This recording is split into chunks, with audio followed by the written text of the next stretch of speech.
The president is weighing in on a story we've been following this week, fake news that popped up on social media during the election season and may have influenced some voters. NBC's national correspondent Miguel Almaguer has more on that. Miguel, good morning.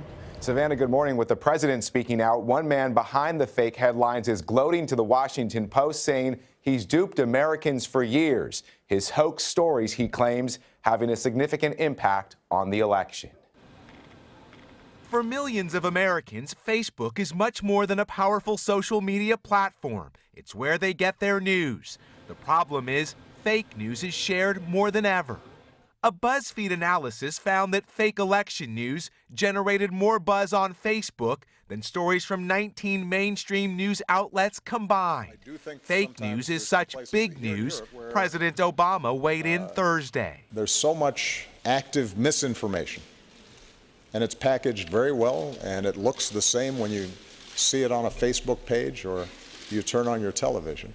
One of the most prolific writers of fake news is 38-year-old Paul Horner, who thinks his stories may have helped Donald Trump get elected, telling the Washington Post, "Nobody fact-checks anything anymore. I mean, that's how Trump got elected." He started with the story that Donald Trump announced he was going to require Muslims to wear badges. And he thought, surely no one will think this story is true.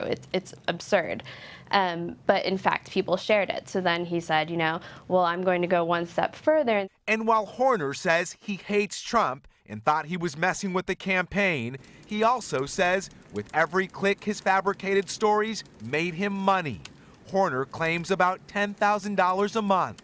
But his lucrative career may be slowing down after Facebook and Google announced they'll begin to prohibit ad sales from sites pushing out fake news. The real problem is with this fake news, and what Paul has been so successful in exploiting, is this idea of confirmation bias. That people want to read and share news that conforms with beliefs that they already have. So the next time you're browsing online, the best advice may be the oldest. Don't believe everything you read. There are a few ways to tell if you're reading a fake news story. You should read beyond the headline. Experts say you should also check the URL for spelling errors or too many extra letters. And you should always Google a story to see if there are more news outlets reporting the same facts. Hello, Today fans. Thanks for checking out our YouTube channel. Subscribe by clicking that button down there and click on any of the videos over here to watch the latest interviews, show highlights, and digital exclusives.